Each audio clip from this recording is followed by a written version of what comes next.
नमस्कार दोस्तों, यदि आपके परिवार में कोई व्यक्ति वरिष्ठ नागरिक है, कोई सीनियर सिटीजन है, तो उस तक इस वीडियो को पहुंचाइए ताकि वो बुजुर्गों के साथ हो रही ठगी से बच सके। ज़्यादातर व्यक्ति ऐसे हैं कि वो कमज़ोरों पर हमला करते हैं।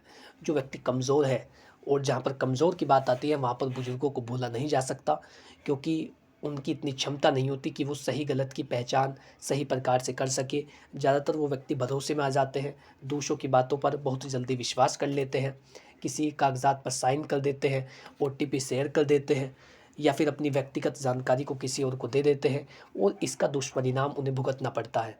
फिर उनके बच्चे भी उन्हें सुनाते हैं, उनको ताने मारते हैं, मारपीट या दुर्व्यवहार करते हैं।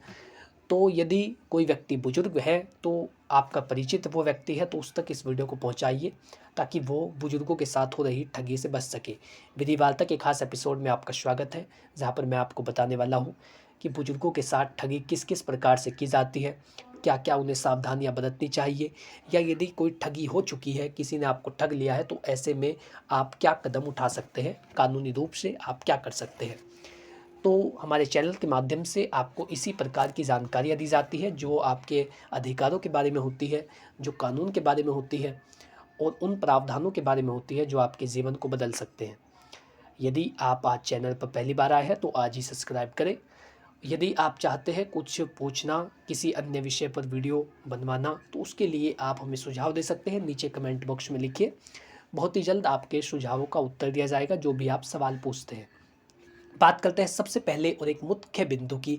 वो बिंदु ये है कि बुजुर्गों के साथ ठगी किस किस प्रकार से हो सकती है और आपको क्या क्या सावधानियां बरतनी चाहिए। संपत्ति को ठगने के लिए झूठे दस्तावेजों को तैयार किया जाता है। कई सारे व्यक्ति ऐसे हैं। सबसे पहले आपको इस बात को समझना है कि जो आपका रिश्तेदार है, आपका परिचित व्यक्ति है, वो हर कोई आपका अपना नहीं होता। वो व्यक्ति केवल आपकी संपत्ति को हड़पने के लिए आपके पीछे लगे हुए हैं। ज़्यादातर मामलों में ऐसा देखा जाता है, सभी के बारे में नहीं कह रहा हूँ, लेकिन ज़्यादातर मामलों में ऐसा होता है कि बुजुर्ग व्यक्तियों के साथ जो उठता बैठता है, जो ज़्यादा उनके पास रहता है, वो उनकी संपत्ति को हड़पने की कोशिश कर रहा होता है। तो आप कभी भी दस्तावेजों पर बिना पढ़े साइन ना करें। संपत्ति को ठगने के लिए जो झूठे दस्तावेज आपके सामने यदि कोई प्रस्तुत किए जाते हैं, तो बिना पढ़े, बिना समझे, बिना वकील को दिखाए उन पर साइन ना करें। ऐसे में आपके साथ ठगी हो सकती है। अब देखिए, एक और तरीका होता है कि कोई व्यक्ति आपके पास कॉल कर रहा है, वो आपको कह रहा है कि मैं बैंक से बोल रहा हूँ, बैंक का मैनेजर हूँ या बैंक का कर्मचारी हूँ, आपके अकाउंट से संबंधित कुछ डिटेल्स चाहिए थी, इसे अपडेट करना था, एक आपके पास ओटीपी आया होगा, आप इसे बता दीजिए।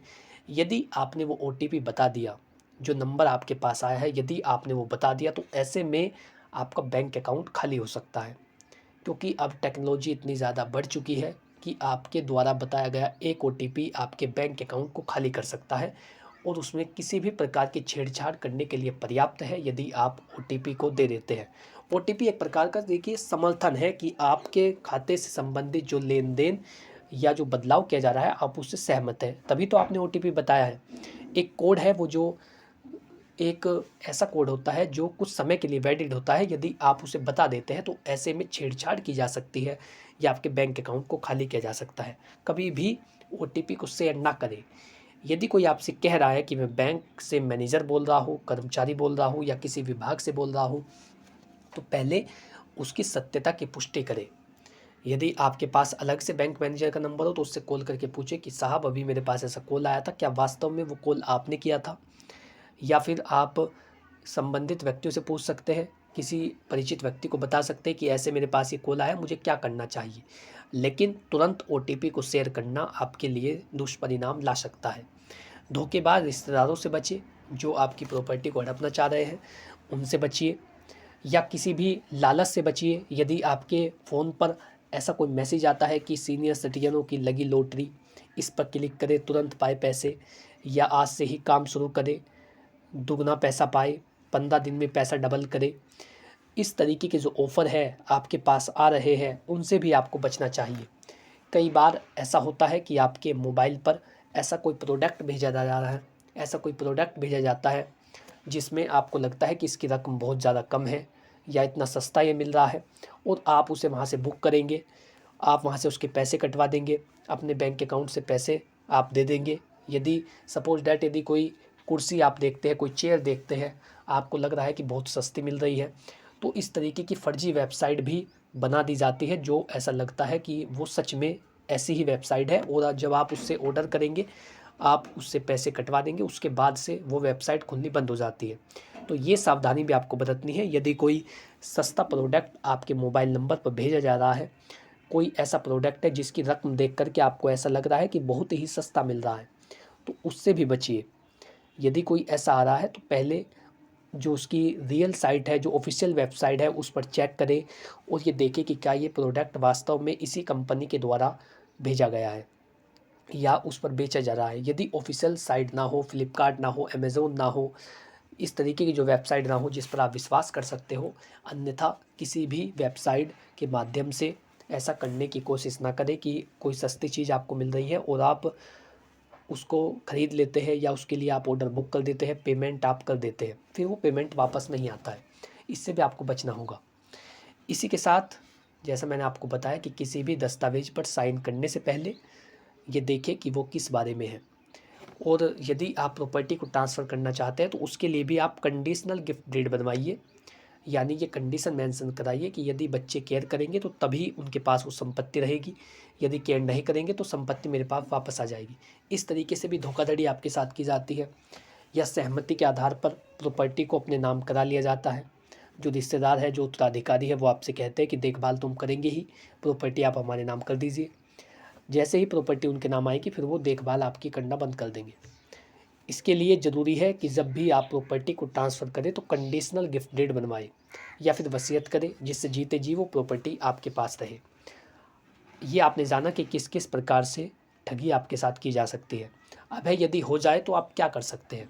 सबसे पहले प्राथमिकी दर्ज कराएं, एफआईआर दर्ज कराएं, नज़दीकी पुलिस स्टेशन में जाएं, सारा मामला उन्हें बताएं किस किस प्रकार से आपके साथ ऐसा किया गया, क्या कोई ऐड आया या कोई फ़ोन आया या फिर कोई ओटीपी भेजा गया। अगर ना करें, यदि वो एफआईआर दर्ज नहीं कर रहे हैं, तो फिर आप उच्च अधिकारियों से मिलिए।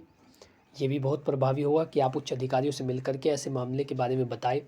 ज़्यादातर मामलों में ऐसा होता है कि आप स्थानीय पुलिस स्टेशन में गए, वहाँ पर वो आपको कहते हैं कि आपने किसने कहा था कि आप इस साइट को ओपन करें या ओटीपी को शेयर करें, यानी वो उल्टा आप ही की गलती निकालते हैं। इसके लिए ये ज़रूरी है कि आप उच्च अधिकारियों से मिलिए। तो प्राथमिकी दर्ज कराएं, जो साइबर पोर्टल है उस पर भी शिकायत दर्ज कराएं यदि किसी तरीके का फ्रॉड हो चुका है। इसी तरीके से आप सीएम पोर्टल पर भी शिकायत दर्ज करा सकते हैं। अब बात आती है कि आपको कौन कौन सी सावधानियां बरतनी चाहिए, ताकि यदि कुछ ऐसा किया जा रहा है तो उसके खिलाफ आप आवाज़ उठा सकें। सबसे पहले तो आप सबूतों को इकट्ठा करें। देखिए, यदि आपने कोई सावधानी नहीं बरती और ऐसी धोखाधड़ी, ऐसी ठगी हो चुकी है, तो फिर उनको सबक सिखाने के लिए सबूतों को इकट्ठा करना ज़रूरी है। कोई यदि मैसेज आपके पास आया था तो उसे डिलीट मत कीजिए। यदि ठगी हो चुकी है तो उसको अपने पास संभाल करके रखिए, ताकि वक्त आने पर आप उसे दिखा सकें। सबूतों को छुपाए नहीं, बल्कि उन्हें इकट्ठा करके रखें, उन्हें नष्ट ना करें। ये सबसे बड़ी सावधानी आपको बरतनी है। यदि कुछ ऐसा किया जा चुका है तो उसके सबूतों को संभाल करके रखें, जो उसके एविडेंस है उनको कलेक्ट करें, ना कि उनको ख़त्म कर दे या उनको नष्ट कर दे। दूसरा है, कभी भी चुप ना बैठे। यदि इस तरीके का फ्रॉड आपके साथ किया जा चुका है तो उसके खिलाफ आवाज़ उठाइए, क्योंकि जब तक वो व्यक्ति पकड़ा नहीं जाएगा जो फ्रॉड करने वाला है, तब तक वो अन्य व्यक्ति को भी इसका शिकार बनाएगा। जब आप शिकायत दर्ज कराएंगे तो उसके बाद उसकी जो जांच है वो शुरू होगी। ये देखा जाएगा कि पैसा किस अकाउंट में गया है, क्या इस तरीके की ही और ट्रांजैक्शन उस अकाउंट से हो रही है। यदि वो पाया जाता है कि ये सही है तो ऐसे में अकाउंट को फ्रीज कर दिया जाएगा, उसको बंद कर दिया जाएगा, अस्थायी रूप से ब्लॉक कर दिया जाएगा, और हो सकता है कि आपका पैसा वापस आ जाए। तो चुप मत बैठिए और शिकायत तुरंत दर्ज कराइए यदि इस तरीके का फ्रॉड आपके साथ किया जा चुका है या धोखाधड़ी आपके साथ हो गई है। और कभी भी जल्दबाजी में कोई भी काम ना करें। यदि किसी ने आपके साथ फ्रॉड किया है तो एक पूरी कानूनी प्रक्रिया के तहत उसको फंसाने की कोशिश करें। ऐसा नहीं कि आप जल्दबाजी में कुछ भी कर दें या आप उल्टा उससे बात करें, उसको वापस फ़ोन मिलाएं। वो आपसे अन्य भी व्यक्तिगत डिटेल्स ले सकता है, तो इसकी भी जानकारी रखिए। जल्दबाजी में कदम मत उठाइए। इस तरीके की सावधानियों को बरत करके जो बुजुर्ग व्यक्ति है वो अपने पैसे को, अपनी संपत्ति को, अपनी प्रॉपर्टी को बचा सकता है।